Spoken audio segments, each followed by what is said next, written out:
Guys, may good news ako tsaka bad news ako sa inyo. Unahin natin yung bad news. Sobrang bad.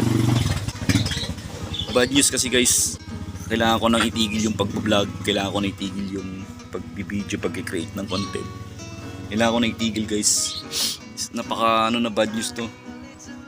Kailangan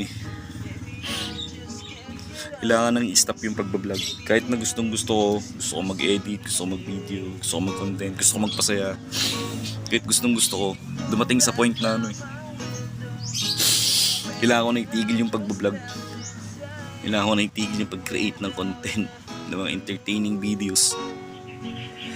Dumating sa point na kailangan talaga.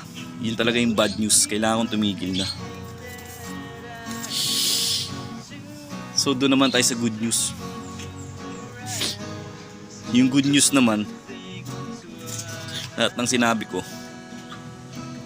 prank lang. Gago! Isa prank.